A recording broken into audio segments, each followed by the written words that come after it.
खास एपिसोड में आप सबका स्वागत है। पिछले 2-3 महीनों से बाजार की हालत थोड़ी खस्ता रही। हालांकि अगर इंडेक्स देखें तो 12 से 15% जो हेडलाइन इंडेक्स है सेंसेक्स देखें तो वो उसमें गिरावट आई। लेकिन अगर ब्रॉडर मार्केट देखें, कई लोग खासकर जो यंग लोग हैं वो मिड कैप, स्मॉल कैप, इन तरह की कंपनियों में भी इन्वेस्ट करते हैं। तो अगर ब्रॉडर मार्केट देखें तो शायद फॉल और भी ज़्यादा गहरी थी। इसके कई फैक्टर्स थे, लेकिन सबसे बड़ी बात यह है कि लोग चिंतित हो गए, निवेशक चिंतित हो गए कि क्या और भी गिर सकता है बाज़ार। हम तो हमेशा इस शो पर यही कहते हैं कि बाज़ार भी ज़िंदगी की तरह है, कभी ऊपर तो कभी नीचे। लेकिन कई क्वेरीज आई आप सबकी, तो हमने सोचा कि इस पर बातचीत करने के लिए देश के एक बहुत ही जाने माने और क्रेडिबल फाइनेंशियल प्लानर हैं सूर्या भाटिया। इनकी कहानी आपने पहले भी सुनी, सिंपल है शो पर। लेकिन आज जो आप लोगों ने हमसे सवाल पूछे हैं, मैंने सोचा क्यों ना उनसे उन सवालों का जवाब लें। बहुत बहुत धन्यवाद सूर्या, हमेशा की तरह आने के लिए। Thank you. मुझे याद है जब पिछली बार आपसे बात हुई तो आपने कहा था, तब ये गिरावट हुई नहीं थी, तो आपने कहा कि काफ़ी जो लोग हैं निवेशक वो पिछले 4-5 साल में बाज़ार में आए, कोविड के बाद जब रन अप हुआ बाज़ार में, और उन्होंने कोई करेक्शन नहीं देखी। और आपने ये कंसर्न भी जताया था तब कि अगर जब करेक्शन आएगी तो तब उनका क्या रवैया रहेगा ये देखना होगा। अब वो करेक्शन आ गई तो क्या रवैया रहा है? देखिए विवेक, हम शुरू से ये कहते आए, हमने आपस से बात ये करी है कि जो एक नया इन्वेस्टर होता है, जो नया निवेशक होता है, उसको मार्केट्स के चढ़ाव और उतराव का इतनी समझ नहीं होती है। आप जब किसी भी निवेशक का अगर आप उसकी रिस्क प्रोफाइलिंग करते हैं, जैसे कभी भी हम इन्वेस्टमेंट करते हैं, एक रिस्क प्रोफाइलिंग करते हैं आप, तो आप उनसे पूछते हैं कि अगर मार्केट का रुझान गिरावट की तरफ है तो आपका बिहेवियर क्या होगा, आपका रिएक्शन क्या होगा, कैसे रिएक्ट करेंगे आप। तो ये सब बुकिश आंसर्स होते हैं जब हमको मिलते हैं सुनने को कि we will hold for 10 years, हम 10 साल होल्ड करेंगे, 15 साल, 20 साल का हमारा इन्वेस्टमेंट का होराइज़न है। बिल्कुल ठीक है, लॉजिकल है, पर जब आप ग्राउंड रियलिटी में आते हैं, जो कि आज की डेट में हम, जैसे हमने बात करी, एंड सितंबर से मार्केट की में हम गिरावट देख रहे हैं, तो actual on the battle front आपका रिएक्शन और आपका रवैया क्या होता है वो आपको डिस्क्राइब करता है कि आपका ट्रू डीएनए क्या है। और जितने भी इन्वेस्टर्स हैं, जैसे हम बात करते हैं कई और लोगों से, तो काफ़ी हद तक जो एक्सपोजर देखा गया है वो मिड कैप और स्मॉल कैप्स में देखा गया है। और जहाँ तक हम ये गिरावट की बात करते हैं, ये गिरावट भी ज़्यादा मिड और स्मॉल में ही आई है। हम इंडेक्स की बात करते हैं मिड और स्मॉल की, तो उसका भी 23 से 25% का गिरावट है। और ये इंडेक्स की बात कर रहे हैं हम। अभी हमने इसके अंदर थोड़ा डीप डाइव अगर करें तो हमें चलेगा पता कि स्टॉक्स की जो करेक्शन है वो 52 वीक लो है। काफ़ी स्टॉक्स के अंदर कई स्टॉक्स 30 से 50% की गिरावट के साथ बैठे हुए हैं। तो जो एक इन्वेस्टर का जो पोर्टफोलियो है, जैसे हमने पहले बात करी थी, जो आपने पॉइंट रेस किया कि those clients have not seen but red is in their portfolio, now they are seeing red in their portfolio, and उनको समझ में ये नहीं आ रहा कि ये कैसे हुआ, क्यों हुआ और कब तक होगा। तो अभी हम जो फेज की बात करते हैं, ये एक फेज था प्राइस करेक्शन, मतलब कि आपकी मार्केट में आप उसको गिरावट देख रहे हैं, मार्केट गिर रही है। हाँ, पिछले 3-4 दिन की हम बात करें, उसके अंदर मार्केट में थोड़ी सी रिकवरी आई है, specially mid and small cap के अंदर रिकवरी आई है। बट क्या आने वाले समय में ये रिकवरी अपने आप को सस्टेन कर पाएगी, इज एनीवन्स गेस। क्योंकि कारण जानना बहुत ज़रूरी है इस रिकवरी का, या मार्केट की जो मूवमेंट्स देखी हैं आपने। सबसे बड़ा कारण है आपका वैल्यूएशंस, आपकी अर्निंग्स। Q2 से ही, अगर हम इस फिस्कल की बात करें, फाइनेंशियल ईयर 24-25 की बात करें, इसी साल से ही आपने Q2 की अर्निंग्स के अंदर गिरावट देखी। Q3 भी काफ़ी हद तक म्यूटेड था। Q4 जो कि ये चल रहा है जैन टू मार्च जिसको हम बोलते हैं, इसके अंदर भी अभी रिजल्ट्स आए नहीं हैं। स्टार्टिंग ऑफ अप्रैल के अंदर रिजल्ट्स आने शुरू हो जाएंगे, बट एक्सपेक्टेशन वो भी अभी म्यूटेड है। तो अगर आपकी वैल्यूएशन ज़्यादा है, अर्निंग सपोर्ट नहीं करती, तो मार्केट कभी ना कभी तो एक आपस में एक मैच मारेगी और करेक्शन या upside depending on what the movements are has to happen. Second point, आपके यूएस के टैरिफ्स, इसमें आपका कंट्रोल नहीं है।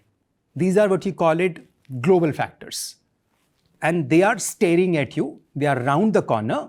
2 अप्रैल से the tariff starts to kick in for India और उसका इम्पैक्ट हम सब जानते हैं।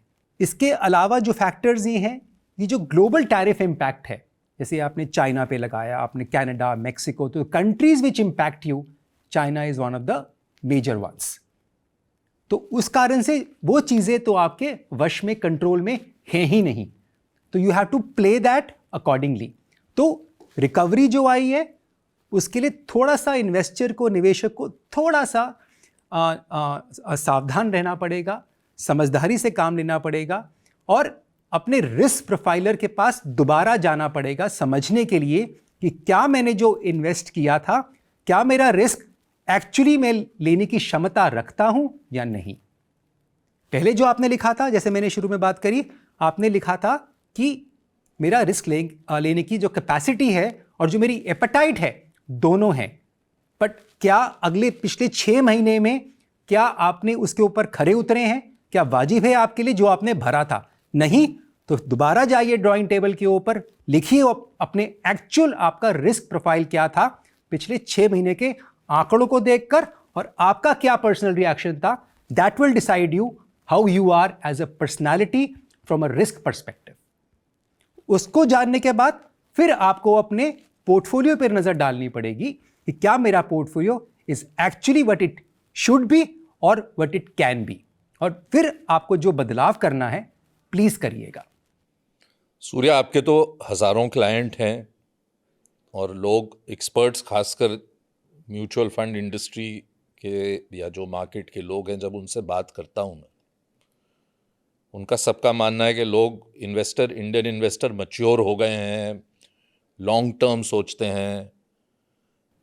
इस बार जो आपने आंकड़े बताए कि भाई किसी ने देखा रेड, किसी ने देखा 30% नीचे, 40% नीचे, तो ये तो जो हज़ारों आपके खुद के क्लाइंट हैं उनके साथ तो आप ही डील करते हैं। जो एक ओवरऑल डेटा है वो भी यही दर्शा रहा है कि जो स्टॉपेजेस हैं एसआईपी की, वो बढ़ चुकी हैं नई एसआईपी से ये लास्ट 2-3 महीने में। तो जब इन लोगों ने ये रेड देखा, इनका क्या रिएक्शन था? क्या इन्होंने आपकी बात सुनी कि क्या पैनिक में आके आपसे कहा कि नहीं नहीं नहीं नहीं निकल जाए? क्योंकि आप तो at the end of the day एक प्लानर हैं, आप एडवाइस दे सकते हैं। सुनने या ना सुने वो तो लोगों पे डिपेंडेंट है। कुछ बदलाव देखा इस बार आपने? देखिए, आपने शुरुआत में ये बोला कि एक ट्रेंड देखा है कि निवेशक अब मैच्योर्ड हो गया है। थोड़ा सा मैं इस बात को नहीं मानता। कारण, इन्वेस्टर तो एक इवॉल्विंग इन्वेस्टर है। जो इन्वेस्टर आज से 5 साल पहले था, उसने अपने आप को मैच्योर्ड इन्वेस्टर की कैटेगरी में लाकर खड़ा कर दिया। पर जो इन्वेस्टर पिछले 3 से 4 साल में आया है, उसको हम मैच्योर कैसे कह सकते हैं? वो तो अभी आपका एक मापदंड है कि आपको 1 से 2 साइकिल्स करेक्शन की देखनी पड़ेंगी अपने अंदर मैच्योरिटी आने के लिए। क्योंकि आप 3 साल से निवेशक हैं, will not qualify you as a matured investor. जब तक आप मार्केट्स का ऊपर का और नीचे का स्तर नहीं देखेंगे, आपको समझ में ही नहीं आएगा कि मार्केट का मतलब क्या है। आने वाले समय में अगर मार्केट में गिरावट देखी जाती है और तो ये निवेशक उस कैटेगरी को बिलोंग कर सकते हैं। पर काफ़ी हद तक काफ़ी निवेशक अभी इमैच्योर कैटेगरी में ही कहलाएंगे। दूसरी बात, रिएक्शन क्या रहा इन्वेस्टर्स का? काफ़ी इन्वेस्टर्स आए, उन्होंने ये पूछा कि क्या हमें यहाँ से अब प्रॉफिट बुक करना चाहिए या हमें इस मार्केट से निकलना चाहिए।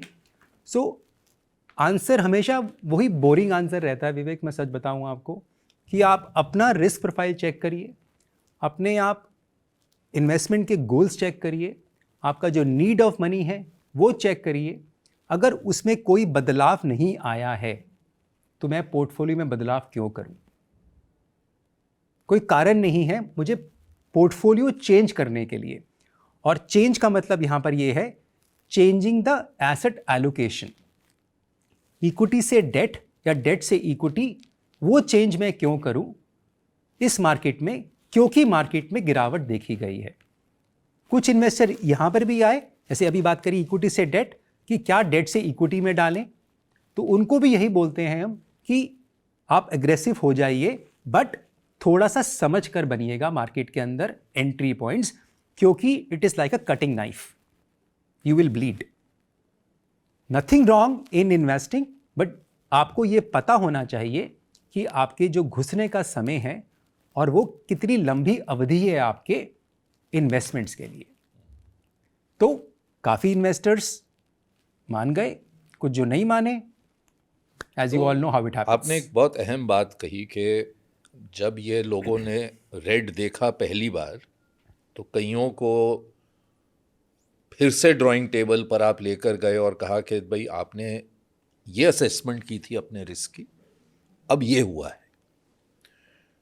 इसमें मतलब एम्पेरिकल एविडेंस ही है आपका, जैसे मैंने कहा, जो आप खुद जिनको हैंडल करते हैं उन्हीं के बारे में कह सकते हैं। क्या रुझान रहा आपका? क्या किस तरह से आपने ट्रेंड देखा कि क्या लोग सडनली ये रियलाइज़ किया उन्होंने कि मैं तो इतना रिस्क ले ही नहीं सकता था?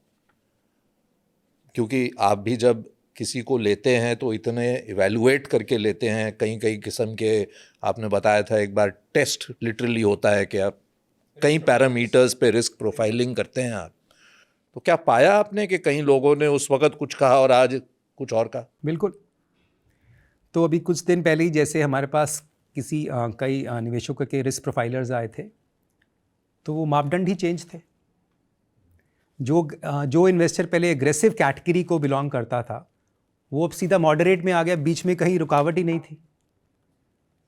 तो जब पूछा गया कि आप तो एग्रेसिव पोर्टफोलियो था और आपका पोर्टफोलियो अभी भी एग्रेसिव है, जिसके बेसिस के ऊपर पोर्टफोलियो का आपने कंस्ट्रक्शन किया था, पोर्टफोलियो का एलोकेशन किया था, अब तो मॉडरेट है आपका, तो क्या हम पोर्टफोलियो को चेंज करें? मतलब क्या इक्विटी से हम इसको अब हाइब्रिड या डेट में या लोअर एसेट क्लासेस में लाएं जहाँ पर आपकी सेफ्टी नेट ज़्यादा है?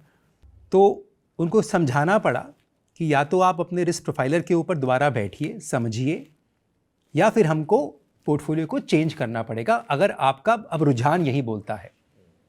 So it is all about hand holding the investor and telling what is right, what is wrong, and actually there is nothing right and nothing wrong. It is all about your optics. आप क्या सोचते हैं, आप क्या देखना चाहते हैं, और आपका इम्पैक्ट क्या है? क्या आपको स्लीपलेस नाइट्स दिखती हैं? तो मतलब कि आपके पास क्षमता नहीं है, कैपेसिटी हो सकती है आपके पास, बट एपेटाइट नहीं है आपकी। और इसमें कुछ गलत नहीं बिल्कुल। है अगर आपके पास नहीं है। कई लोग मेरे ख्याल से तो वो हो जाते हैं सूर्या के, मैं कैसे कहूं कि मैं रिस्क नहीं ले सकता। कोई हर्ज नहीं है अगर आप नहीं ले सकते, कोई बुरी बात नहीं है। How can man not take a risk? हाँ, ये भी एक ईगो की इशू बन so I should not say, but that's the fact कि मैं कैसे नहीं ले सकता। ये बताइए कि अगर कोई इन्वेस्टर है, निवेशक हैं, क्योंकि आपने ये फॉलिंग नाइफ की बात की और हम अब म्यूचुअल फंड्स की बात कर रहे हैं, हम ट्रेडिंग की बात नहीं कर रहे, ना ही हम डायरेक्ट स्टॉक पिकिंग की बात कर रहे हैं। अगर कोई निवेशक है जो 5-10 साल से लगातार, या जो भी है, चाहे SIP हो या लमसम हो, लेकिन इन्वेस्टेड, तो ऐसी घड़ी में, क्योंकि कई लोग जो हैं भी ऐसे इन्वेस्टेड, वो लिख रहे हैं कि क्या और गिर सकता है, हम थोड़ा कुछ निकालें पैसा या ना निकालें। जो शॉर्ट टर्म के लिए जिनका थॉट प्रोसेस है वो तो खैर ऑब्वियसली आप तो उनको इक्विटी इंकरेज ही नहीं करते होंगे, लेकिन अगर चलो मान लिया डाल भी दिया 10-20%, क्या करना चाहिए निवेशक को ऐसे फॉल में? देखिए, आपको अपना इन्वेस्टमेंट होराइजन जानना बहुत ज़रूरी है। आपका नीड ऑफ मनी क्या है, कब आपको रिक्वायरमेंट है आपके पैसे की। अगर वो रिक्वायरमेंट आपकी शॉर्ट टर्म है तो इक्विटी तो कभी रिकमेंडेशन होती ही नहीं थी आपकी, बट फिर भी देखा गया है पिछले 2 साल के अंदर काफ़ी एक्सपोजर इक्विटी के अंदर आया है, even if the investment horizon is short term, जो कि प्रिंसिपली गलत है। मार्केट ने सपोर्ट किया पिछले एक साल से पहले, अगस्त से पहले तक का सपोर्ट किया मार्केट ने, बट अब आपको एक्चुअल रियलिटी में आना पड़ेगा, क्योंकि वो एक फेज़ था, वो फेज़ अब ख़त्म हो चुका है। और क्या वो दोबारा फेज़ आएगा? बिल्कुल आ सकता है। प्रोबेबिलिटी क्या है किसी को नहीं पता। तो इसलिए आपको और कब आएगा ये नहीं ये भी किसी को नहीं पता।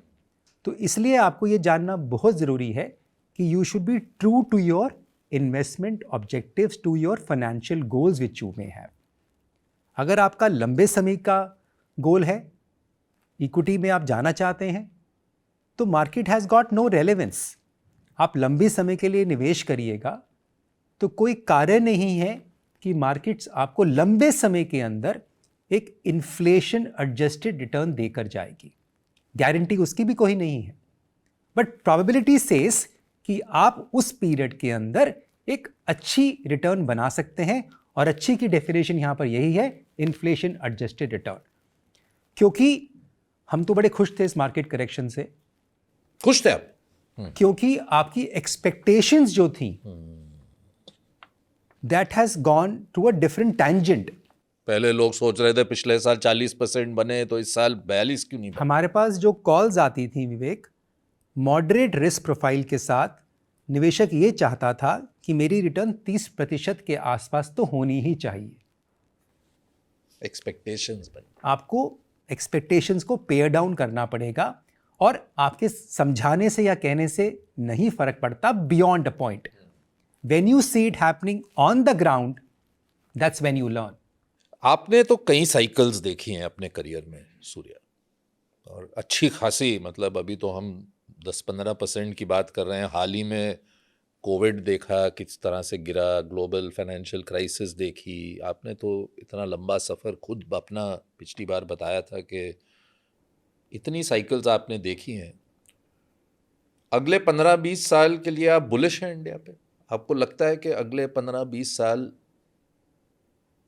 इंडिया कंट्री की बात कर रहा हूँ, ग्रोथ की, स्टॉक मार्केट की नहीं बात कर रहा, कि जिस तरह से पिछले 20-25 साल में कईयों को लगा ये हमारा गोल्डन पीरियड था, आज तो ऐसा लगता है कि अभी गोल्डन पीरियड आने वाला है।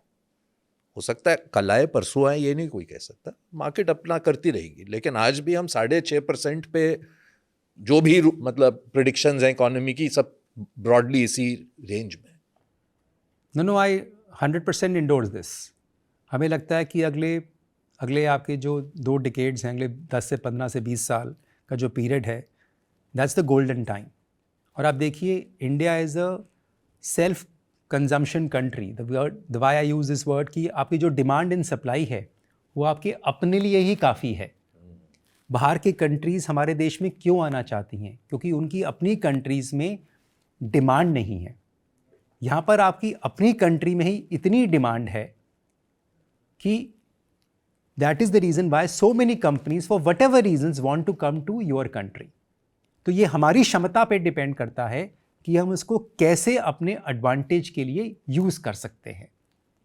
तो इसलिए अगले दशकों के अंदर हमें लगता है कि जो गोल्डन अपॉर्चुनिटीज़ हमारी यंग पॉपुलेशन के पास है वो कोई भी कंट्री ऑफर नहीं करती, और कोई कारण नहीं है कि ये नहीं होगा। सिंपल सा देखिए, आपका फॉर्मूला है, अगर आपका डिमांड आउटस्मार्ट करता है सप्लाई को, तो कोई कारण नहीं है कि आपकी प्रोडक्शन के अंदर और आपकी कंजम्पशन के अंदर कोई प्रॉब्लम आएगी।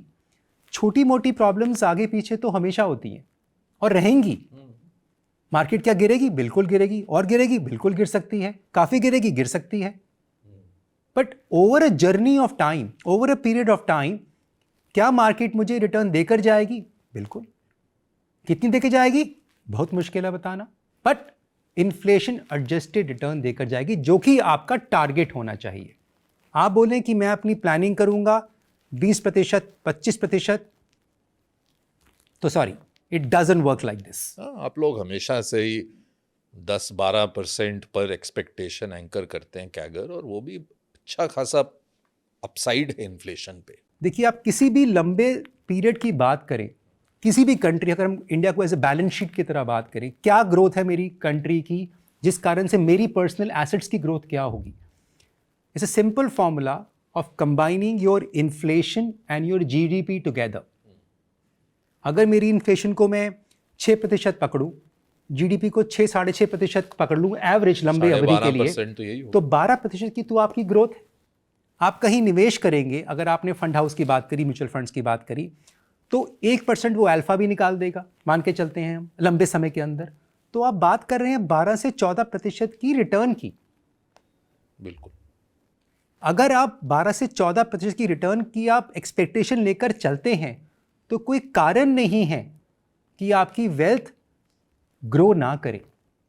सो you have to believe in your country, you have to believe in yourself, but you have to be true to yourself. आपको डिसिप्लिन्ड अप्रोच रखनी पड़ेगी। आपको अपने लिए, अपनी फैमिली के लिए, you have to follow that path. Discipline is the key. कई निवेशकों ने mid cap, small cap funds, thematic funds में निवेश किया पिछले साल 2 साल में, तो उनका तो पोर्टफोलियो और भी डाउन दिख रहा होगा आपको, या उनको भी। उनको क्या करना चाहिए ऐसे समय में? रिएक्शन क्या है उन निवेशकों का, ये जानना बहुत ज़रूरी है विवेक। क्या उनको लगता है कि हमको इस पोर्टफोलियो से निकलना चाहिए, या उनको लगता है नहीं ये अच्छा समय है, जब हमने उस महंगे बाज़ार में लिया था तो इस सस्ते बाज़ार में, क्या पता और सस्ता भी हो जाए, वो एक अलग बात है, क्या इस सस्ते बाज़ार में मुझे और लेना चाहिए। आपका रिएक्शन क्या है वो डिफाइन करता है कि क्या मुझे वो पोर्टफोलियो होल्ड करना है या नहीं, पहली बात। दूसरी, आपका ओवरऑल एसेट एलोकेशन क्या है पोर्टफोलियो में। अगर आपने mid cap, small cap, thematic, sectoral, जो भी आपने पोर्टफोलियो क्रिएट किया हुआ है, क्या पूरे पोर्टफोलियो में सिर्फ यही आपकी होल्डिंग है? क्या इसका मतलब क्या 100% आपका इसी कैटेगरी के अंदर निवेश है आपका? अगर इसका आंसर यस है, तो आपको पोर्टफोलियो को चेंज तो करना पड़ेगा, क्योंकि ये जो चेंजेस आपने मार्केट्स में मूवमेंट्स देखी हैं, फिर आप काफ़ी एक्टिवली देखेंगे आने वाले समय के अंदर। तो आपको अपने पोर्टफोलियो को थोड़ा एसेट क्लासेस के अंदर डाइवर्सिफाई करना पड़ेगा, क्योंकि अगर आप हिस्टोरिकली भी देखें तो आप अगर डाइवर्सिफाइड पोर्टफोलियो मेंटेन करते हैं, so over a long period of time that portfolio gives you a better quality of return vis-a-vis investing in only one particular asset allocation। जैसे बात करें हम डेट की, किसी साल में इक्विटी की रिटर्न नेगेटिव होती है, डेट अच्छा चलता है, किसी साल में इक्विटी अच्छा चलता है, किसी साल गोल्ड अच्छा चलता है। ऐसे आप लास्ट ईयर की बात ही करें तो हर एसेट क्लास का एक अपना पीरियड ऑफ परफॉर्मेंस होता है। तो अगर आप डाइवर्सिफाई करके चलेंगे, you never know which asset class is going to do well over the next year. So therefore it's good to create a balanced portfolio, a diversified portfolio across various asset classes। Surya, हमारे समय में तो 1 करोड़ भी लगता था जैसे कि वहां पहुंच गए तो बहुत कुछ मिल जाएगा लाइफ में। आजकल तो लोग भारत में ही 100 करोड़ की बात कर रहे हैं। बिल्कुल ठीक कह रहे हैं विवेक। तो ये बताइए कि कोई यंग इंसान हो, 25 साल की कोई यंग वुमन हो जो देख रही हो, उसे 100 करोड़ तक पहुंचना है, 35 साल है उसके पास, अगर वो 60 साल तक काम करने को तैयार, तो कैसे पहुंच सकते हैं? ये गणित है विवेक, ये तो इसके अंदर नहीं पता है मुझे, लेकिन आप समझाएंगे तो कोई समझ लेंगे। देखिए, आप मान के चलें कि गणित किस पे निर्भर करता है इसके अंदर। आपको पता है कि आपकी जो आउटकम है, आपका टारगेट है 100 करोड़ का, ठीक है। आपकी एज है, लेट्स से आपने बताया कि 25 साल की एवरेज एज है, एवरेज ले लेते हैं, ठीक है ना। 35 साल काम करेंगे तो इसमें जो वेरिएबल फैक्टर है वो आपका वेरिएबल फैक्टर है कितनी परसेंटेज से मेरे पोर्टफोलियो में ग्रोथ आएगी। तो अगर हम बात करते हैं, 2 नंबर ले लेते हैं। जैसे हम बात करते हैं कि जैसे अभी हमने एग्जाम्पल के तौर पे भी दिया कि 12% से 14%, तो अगर हम बात करें 12% के हिसाब से अगर आपका पोर्टफोलियो ग्रो करता है, एवरेज की बात कर रहा हूँ, कंपाउंडिंग एवरेज की बात कर रहा हूँ मैं, अगले 35 सालों तक, कभी ज़्यादा कभी कम एवरेजिंग आ जाएगी आपकी इतनी, तो आपको लगभग 1.8 लाख पर मंथ आपको सेव करना पड़ेगा to reach that magical number, if I use a magical word over here, of 100 CR, which is actually a big aspiration for many people. अगर हम इसी नंबर को 15% कर देते हैं, and that's how compounding works in your favour, हाँ, and I am repeating it again, compounding is actually your 8th wonder of the world. जितना लंबे समय की आपके पास क्षमता है, उतना बेटर चांसेस हैं, बेटर प्रोबेबिलिटी है, अपॉर्चुनिटीज़ हैं आपके पास अपने मनी को ग्रो करने की। तो वही 12 अगर 15% हो जाता है तो आपकी जो महीने की जो सेविंग की, इन्वेस्टमेंट की जो राशि है वो 80,000 रुपये की आ जाती है। 1,80,000 से 80 सिर्फ, और आपने 12 का आपने देखिए आपने डबल नहीं किया उसको, देखिए ये लगभग आधा हो गया आपका, पर 12 का 24 नहीं किया आपने सिर्फ 12 का 15 किया। 3% की रिटर्न के अंदर आपकी जो निवेश की फिगर है वो लगभग आधी हो जाती है आपकी। And then you reach that same magical number of 100 CR which looks wow. और इसमें एक और थर्ड एस्पेक्ट ये है कि हो सकता है आप 25 साल की उम्र में 80,000 ना डाल पाए, लेकिन अगर आप हर साल इसे इंक्रीज करते रहें जैसे जैसे आपकी इनकम बढ़े, तो भी शायद ये अमाउंट और कम बिल्कुल हो जाए। क्योंकि शुरू में ये आंकड़े सिर्फ सुनने में अच्छे लगते हैं, पर शुरुआत में आपकी सैलरीज ऐसी नहीं होती हैं, आपकी आमदनी इतनी नहीं होती है, बट शुरू में if you start slow and then you can always play a catch up game. पर बढ़ाते रहिए हर साल, ये नहीं कि एक बार शुरू कर दिया तो उसी पे ही बस खुश हो, कि लाइफस्टाइल बढ़ रही है, आपकी इनकम बढ़ रही है, तो सेविंग भी बढ़नी और चाहिए। सबसे बड़ी बात इसमें विवेक, जहाँ पर हम सब वीक पड़ जाते हैं वो है डिसिप्लिन का। आप मार्केट में गिरावट देखते हैं, वो कहते हैं मैं अपनी SIP रोक देता हूँ, मैं अपनी इन्वेस्टमेंट रोक देता हूँ, मैं चेंज कर लेता हूँ, मैं इक्विटी से डेट में चले जाऊँगा। You cannot time the market, it is a time you spend in the market which defines you.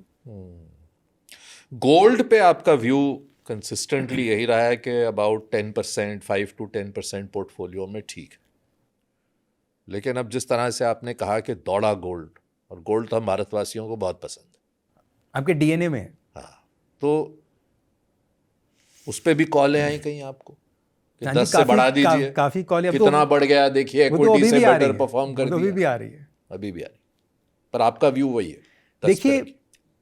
जैसे मैंने पहले बोला, आपको एक एसेट एलोकेशन को मेंटेन करके चलना पड़ेगा। आपको नहीं पता कौन सा एसेट क्लास कब कितना चलेगा, तो 10% एक अच्छा एलोकेशन है गोल्ड के लिए।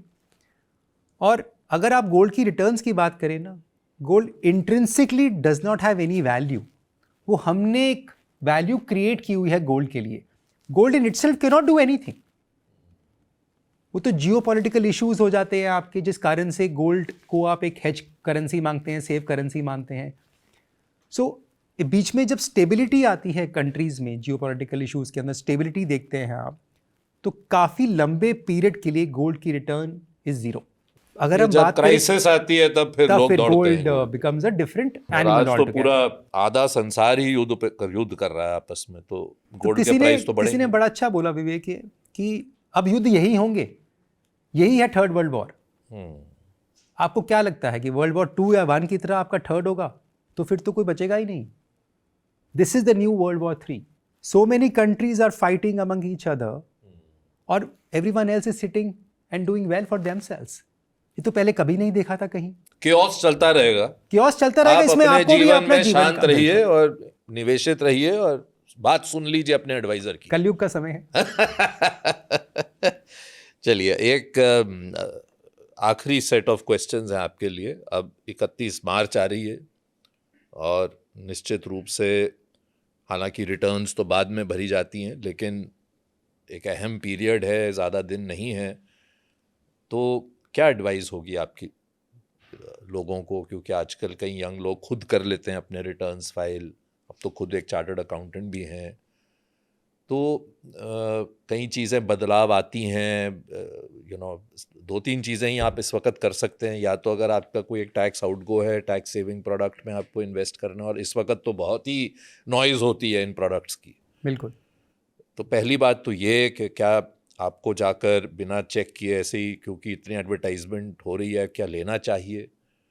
और दूसरी बात, ऐसी क्या चीज़ें हैं जिनका ख्याल रखिए कि आप इंश्योर करें कि डिस्क्लोज़ करनी पड़े जब रिटर्न आप फाइल करें, या इस वक्त क्या 2-3 चीज़ें हैं जो इसका आपको ख्याल रखना चाहिए एक कंज्यूमर को, एक सिटीजन को? देखिए, अब काफ़ी बदलाव आ गया है इनकम टैक्स एक्ट के अंदर। पहले ओल्ड रिजीम था जहाँ पर आपको 80C का बेनिफिट मिलता था 1.5 लाख का। अब न्यू रिजीम भी आ चुका है, ओल्ड भी चल रहा है, न्यू भी आ चुका है, जिसके अंदर टैक्स रेट्स की दरें ऐसी तय की गई हैं जिससे अगर आप कुछ बेनिफिट्स नहीं क्लेम करते तो लगभग आपका टैक्स उतना ही बैठता है जो ओल्ड रिजीम में था। बट हाँ, किसी किसी इंस्टेंस के अंदर ओल्ड रिजीम अभी भी बेहतर माना जाता है। फॉर एग्जांपल, जहाँ पर आप HRA क्लेम करते हैं तो old regime is a better option than a new regime. तो उस केस के अंदर अगर आप 80C का टैक्स बेनिफिट्स को यूज़ करते हैं तो आप इंश्योर करिएगा 31 मार्च से पहले आप अपने वो लिमिट को 1.5 लाख की जो लिमिट मिलती है आपको, जिसके अंदर आपके इंश्योरेंस प्रीमियम होते हैं, आपका म्यूचुअल फंड की ELSS की स्कीम होती है, PPF होता है आपका, तो उसको आप अपना यूज़ कर लीजिए पूरा।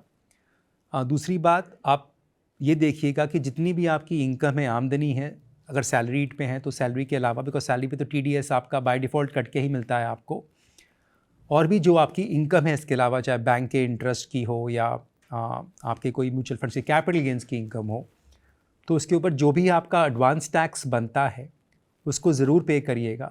अब तो 15 मार्च की जो डेट थी एडवांस टैक्स की वो निकल चुकी है, पर कोशिश करिए कि 31 मार्च से पहले जो भी टैक्स है आपका उसको आप पे कर दीजिएगा, ताकि आपकी थोड़ी सी कुछ जो सेविंग है वो हो पाए। और अगर हम इन्वेस्टमेंट्स की जो बात करते आ रहे हैं, उसी में अगर मैं एक पॉइंट और डालूँ Vivek, so there is a new concept which has come up which is a tax harvesting. जिसका मतलब ये है कि अगर आप अपना पोर्टफोलियो चेक करिए, और ये अभी आया है क्योंकि मार्केट के अंदर गिरावट देखी गई है, कि अगर आपके पोर्टफोलियो में रेड है, जैसे बोलते हैं कि अगर आप नेगेटिव पोर्टफोलियो है आपका, तो आप उसको लॉस को आप बुक कर सकते हैं, आप उसको सेल कर दीजिए, और बशर्ते आप उसको कल खरीद लें। तो आपने लॉस बुक करके लॉस आपने जेब में डाल लिया, और आपने फिर वही स्कीम, अज्यूमिंग की स्कीम अच्छी है वो वाली, या स्टॉक अच्छा है वो वाला, आप उसको दोबारा खरीद लीजिए। इसको टैक्स हार्वेस्टिंग बोलते हैं। इसका मैं आपको एग्जांपल अगर दूँ मैं आपको, सपोज़ करिए आपने 1 लाख का निवेश किया और आपकी उसकी वैल्यू लेट्स से 80,000 रुपये की है, तो 20,000 रुपये का आपका कैपिटल लॉस हो गया। आपने उसको आज सेल किया तो आपकी सेल वैल्यू 80,000 है, तो आपको 20,000 रुपीज़ का जो लॉस था वो आपकी बुक्स में एंट्री आ गई उसकी, और अगले ही दिन आप वो 80,000 रुपये का दोबारा परचेज़ कर लीजिए। तो जो नंबर ऑफ़ यूनिट्स हैं लगभग आपके वही रहेंगे, आपने उतने ही बेचे हैं, उतने ही खरीदे हैं, तो यूनिट्स आपके वही रहेंगे, और आपको 20,000 रुपये का लॉस आपकी बुक्स के अंदर मिल गया, जो ऑफसेट कर सकते हैं आप किसी और गेन लॉसेस, से? अब मैं उसी पे आ रहा हूँ, उस लॉसेस को आप सेट ऑफ कर सकते हैं कैपिटल गेन्स के साथ। इसमें थोड़ी टेक्निकलिटी आ जाती है कि शॉर्ट टर्म कैपिटल लॉस है या लॉन्ग टर्म कैपिटल लॉस है। सो अगर मैं एक लेवल और बढ़ाऊँ डिस्कशन का इसके अंदर, short term losses can be set off against short term gains as well as long term gains. Long term losses can be set off only against long term gains. So बाकी निवेशक अपने CA से, जो भी उनके advisers है, उससे सलाह कर सकते हैं, but that's one way they can look at that. And the losses can be carry forward for the next 8 years. तो अगर आप सेट ऑफ नहीं भी कर पाते हैं तो आप उस लॉस को अपनी इनकम टैक्स रिटर्न के अंदर 8 साल के लिए कैरी फॉरवर्ड भी कर सकते हैं, ताकि आने वाले समय में कोई भी अगर आपका गेन होता है तो आपका उस पर टैक्स बच जाता है। पर ये उन्हीं के लिए रेलेवेंट रहेगा जो कैपिटल गेन्स टैक्स देते हैं, जिनके पास बुक लॉसेस भी उन्हीं के पास ही होगा विवेक, जिनके पास इन्वेस्टमेंट्स हैं, कैपिटल गेन्स हैं, उन्हीं के पास होगा। मतलब मैं कहना ये चाह रहा था कि अगर आप एक लॉन्ग टर्म निवेशक हैं, कभी आपने ना कोई शेयर पे कैपिटल गेन पाया ना लॉस पाया, तो केवल इसीलिए ना जाके बेचने लग जाएं कि मुझे आगे गेन मिलेगा। नहीं, बिल्कुल नहीं। हाँ। मैंने ये बोला आपको कि मुझे वही दोबारा खरीदना भी है। हाँ। नहीं तो मेरा पर्पस डिफीट हो जाएगा। बिल्कुल।